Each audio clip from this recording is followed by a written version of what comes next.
Bonjour à tous et bienvenue dans cette première vidéo du chapitre 2 où on va parler sur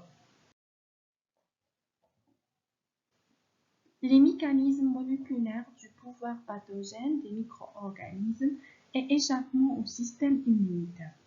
Donc, on sache tous que dans notre organisme, il existe un grand nombre de micro-organismes en contact permanent avec leur hôte ou bien avec notre organisme. Ces micro-organismes se transmettent d'un individu à l'autre par de multiples moyens comme l'eau, l'air, les objets, le sang, etc. car ils sont toujours en concurrence les uns par rapport aux autres, comme le cas de la concurrence pour la nourriture ou bien l'espace, etc.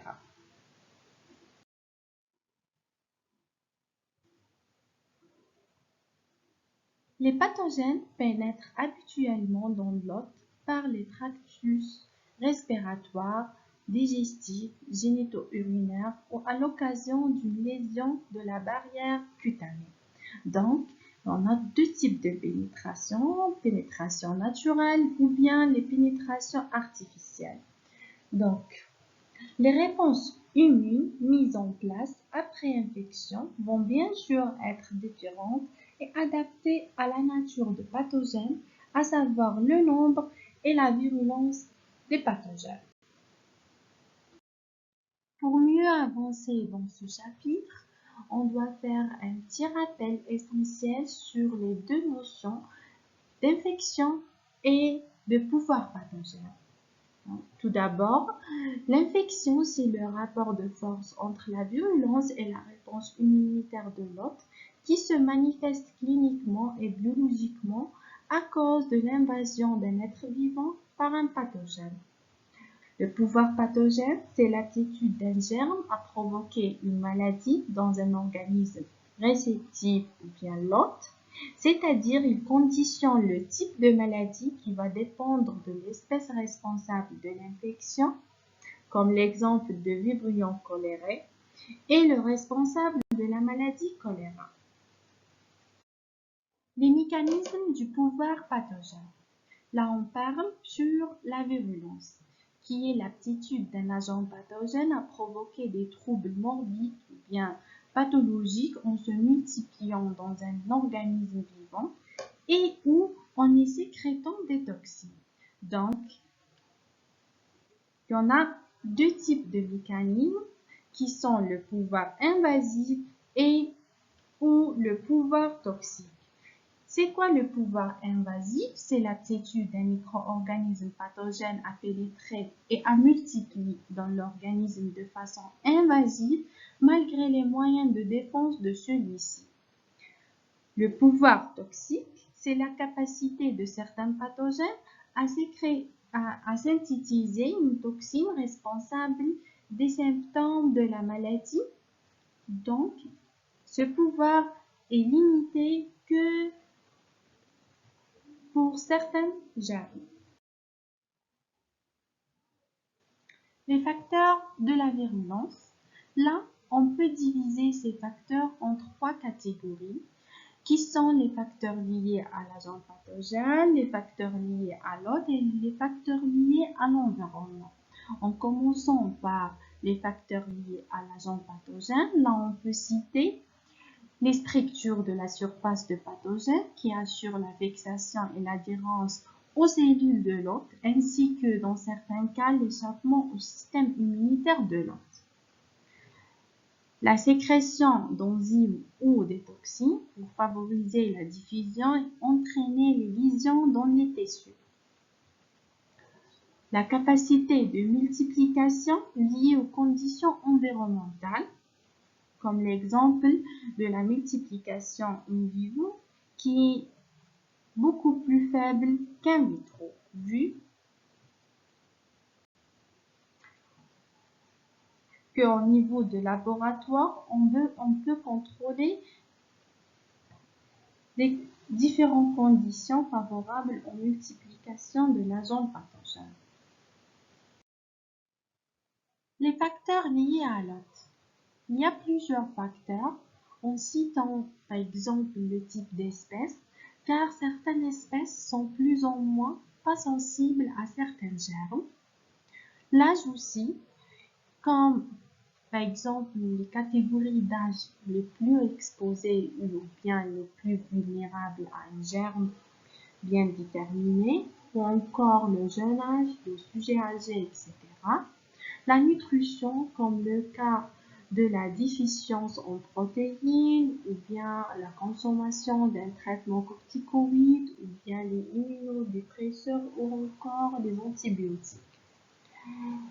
Les facteurs locaux, comme l'exemple des streptocoques et lésions valvulaires préexistantes, les tares, comme le cas des diabétiques et cancéreux, et encore le surmenage, la fatigue ou encore le stress. Les variations de la virulence.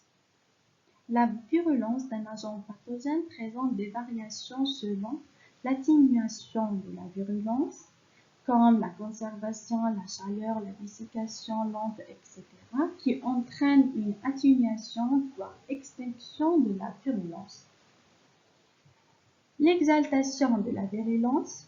Ce phénomène est observé naturellement avec le virus de la grippe. Donc, début de l'épidémie bénigne, la fin est maligne, ou artificielle au niveau de laboratoire par passage répète sur l'eau.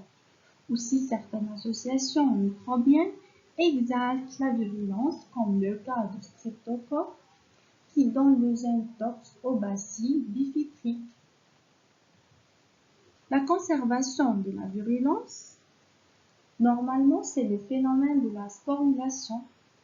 Au laboratoire, on trouve la lyophilisation, qui est une dessiccation subite à très basse température, et la conservation, comme le cas de congélation à des températures moins 60 degrés Celsius.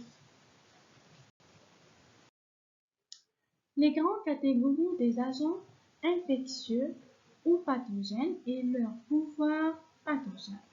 En commençant par les bactéries. Les bactéries pathogènes sont des espèces responsables d'une maladie comme celle de choléra, tuberculose, méningite, etc. Leur pouvoir pathogène dépend de l'espèce bactérienne responsable de l'infection, ce qui conditionne la maladie. Le choléra, leur agent pathogène est le vibrio cholérique. Ainsi, pour un même pouvoir pathogène, il peut y avoir des souches plus ou moins virulentes. Quelques bactéries suffisent pour développer une infection avec le Shigella dysentery, alors que plusieurs milliers sont nécessaires avec l'espèce Shigella flexneri.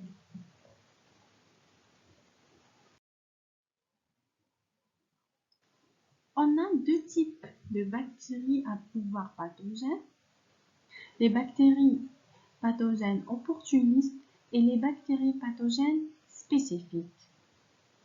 Le premier type exprime son pouvoir pathogène que dans certaines circonstances. Donc, lorsque le terrain est favorable, c'est-à-dire fragile ou bien sujet aux infections, et là, on peut citer l'infection nosocomiale. Pour le deuxième type, il entraîne une maladie cliniquement définie et physiologiquement spécifique.